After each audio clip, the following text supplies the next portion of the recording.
Vous connaissez des difficultés de tout genre. Vous êtes désespéré, au point de vouloir tout abandonner. Vous voulez expérimenter une véritable délivrance, recouvrir la santé et accéder à une liberté et un épanouissement financier et familial. Vous désirez de tout cœur vous rapprocher plus de l'Éternel Dieu, votre Créateur, et mieux connaître sa parole. L'Église Semeur de vie et d'espoir, avec son premier responsable, Pasteur Léon Atta, ont le plaisir de vous proposer des messages d'édification et de transformation. Très bonne écoute à toutes et à tous. Très bonne écoute à toutes et à tous. Lorsqu'un homme est né de l'esprit, il ne vit pas selon la chair et il ne vit pas selon le monde naturel. Il vit selon le monde surnaturel. Laissez-moi vous dire une chose. Si vous êtes chrétien, vous êtes enfant de Dieu et que vous vous attachez seulement aux choses naturelles, vous n'allez pas bénéficier pleinement de la bonté de l'Éternel. La bonté de l'Éternel ne se trouve pas seulement dans le naturel. La bonté de l'Éternel se trouve à majorité dans le surnaturel. Ceux qui bénéficient des bontés de l'Éternel sont des personnes qui comprennent la dimension du surnaturel.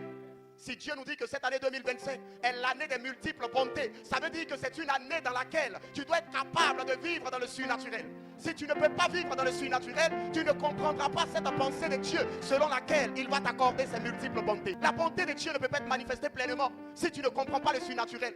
Si tu n'es pas prêt à vivre dans le surnaturel. Dans le surnaturel, Dieu a déjà tout pourvu. Dans le surnaturel, Dieu a déjà tout prévu. Dans le surnaturel, Dieu a déjà tout disposé. C'est la raison pour laquelle il est écrit: béni soit notre Dieu, qui nous a bénis de toute bénédiction dans les lieux célestes. Et quand on parle des lieux célestes, on fait allusion à quoi? À la dimension du surnaturel. La terre est naturelle, mais le ciel est surnaturel. Et celui qui est né de l'esprit est celui-là qui est comme le vent. Il ne marche pas et il ne vit pas dans le naturel, mais il fonctionne à partir du surnaturel. Pourquoi Dieu dit que tu es riche pendant que tu n'as rien dans ta poche? C'est parce qu'il y a une provision surnaturelle que Dieu a déjà disposée. Dieu ne ment pas.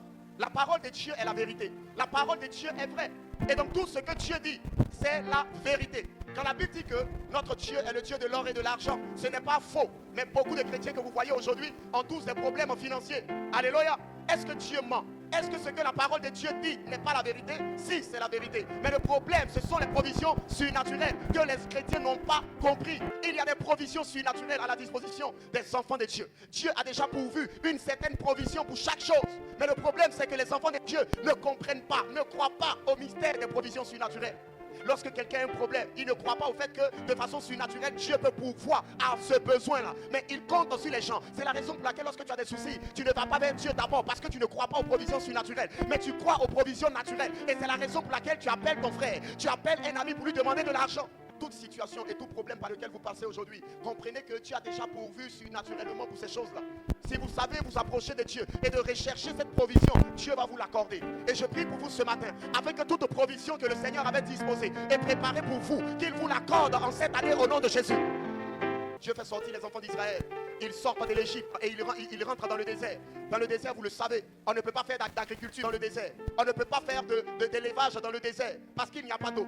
Il n'y a pas de source de vie. Tu ne peux pas faire quelque chose dans le désert. Mais la Bible dit que pendant 40 ans, ils ont vécu dans le désert. Ils ne sont pas morts de chaleur et ils ne sont pas morts de fraîcheur. Dieu a pourvu par rapport au climat. C'est la raison pour laquelle Dieu a envoyé pour eux afin de les accompagner. La Bible parle d'une colonne de feu la nuit pour les réchauffer et d'une colonne de nuée le jour pour les refroidir comme un climatiseur. Écoutez-moi très bien. Peu importe les situations par lesquelles vous passez, peu importe les épreuves que vous connaissez, j'aimerais vous annoncer ce matin que Dieu a déjà pourvu pour cela. Dieu a déjà pourvu pour cela. Vous allez recevoir la provision surnaturelle au nom précieux de Jésus. 40 ans, c'est pas 4 jours. 40 ans, c'est pas 40 jours.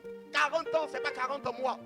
40 années. Pendant ce temps, ils sont dans le désert. Mais dans le désert, ils n'ont pas cultivé. Dans le désert, ils n'ont pas fait d'élevage. Mais la Bible dit que Dieu leur a donné la manne. Dieu leur a donné la caille. Ils ont mangé à satiété. Et ce qui est encore bizarre, c'est que Dieu leur dit, vous n'alliez pas prendre pour plusieurs jours. Vous n'alliez pas faire de provision. Parce que moi, j'ai déjà disposé la provision de façon surnaturelle pour vous. Croyez simplement. Et le matin, levez-vous. Levez-vous et faites quoi? Sortez du camp et allez ramasser la manne. Allez ramasser la caille. J'aimerais dire à quelqu'un, le temps de la manifestation de la provision surnaturelle dans ta vie est arrivé maintenant au nom de Jésus. Est arrivé maintenant au nom de Jésus. C'est Dieu qui prendra soin de toi. Quand quelqu'un n'a pas compris le mystère de la provision surnaturelle, la personne a peur lorsqu'elle perd un emploi. La personne a peur lorsque quelqu'un qui l'aidait avant décide de ne pas t'aider. Lorsque vous comprenez le mystère de la provision surnaturelle, vous ne suppliez pas quelqu'un. Ne suppliez pas un homme qui décide de partir de votre vie. Je ne dis pas quelqu'un qui est parti à cause de vos erreurs, mais quelqu'un qui a décidé de ne plus vous aider. Ne le suppliez pas. Mettez-vous à genoux devant Dieu. Il y a une provision que Dieu a déjà disposée pour vous. Notre problème, c'est qu'on ne regarde pas à Dieu. Notre problème, c'est qu'on ne parle pas à Dieu. La manière dont tu parles de tes problèmes à ton voisin, regarde, tu ne peux même pas parler de ça à Dieu. Quand tu as un problème, approche approche-toi de Dieu. Quand tu as une situation, approche-toi de Dieu. Quand tu as besoin de provision, approche-toi de Dieu. Il n'y a que Dieu seul qui peut parler au cœur de l'homme et l'homme ne va pas résister. Quand toi tu vas parler, ils peuvent résister. Mais quand Dieu les parle, ils sont obligés de le faire. Chrétiens, arrêtez. Arrêtez de toujours regarder aux hommes. Arrêtez de toujours chercher de l'aide de la part des hommes. Les hommes vont faire mal sur vous. Quand les gens savent que vous dépendez d'eux, ils jouent avec vous. Ils font de vous ce qu'ils veulent. Quand les gens savent que ton cœur est dans les mains, ils vont jouer avec. Ils vont appuyer dessus pour te faire mal, de façon exprès. Abandonnez-vous à Dieu. Il y a une provision surnaturelle. Il y a une provision que Dieu dispose. Dieu est capable de prendre soin de chacun de vous. Dieu est capable de s'occuper de chacun de vous. Dieu est capable de donner la nourriture à tes enfants. Dieu est capable de payer l'école de tes enfants. Dieu est capable. N'aie pas peur.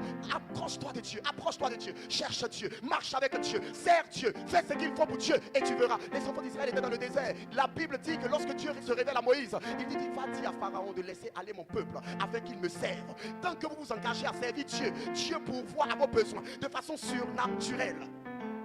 Nous sommes convaincus que vous avez été bénis et fortifiés par l'Esprit de Dieu à travers ce message. Si vous avez des questions ou des préoccupations de quelque nature que ce soit, nous serons honorés de vous accompagner. Vous souhaitez obtenir un rendez-vous avec l'homme de Dieu ou désirez visiter l'église Semeur de vie et d'espoir à Abidjan, Côte d'Ivoire, vous êtes les bienvenus. Écrivez-nous sur WhatsApp ou appelez-nous au numéro suivant, +225 01 72 866 482 0707 137 113. Visitez notre page Facebook, Église Semeur de vie et d'espoir. Notre mission, planter les enfants de Dieu dans la maison de l'Éternel par l'enseignement de la pure doctrine de Christ. Dieu vous bénisse.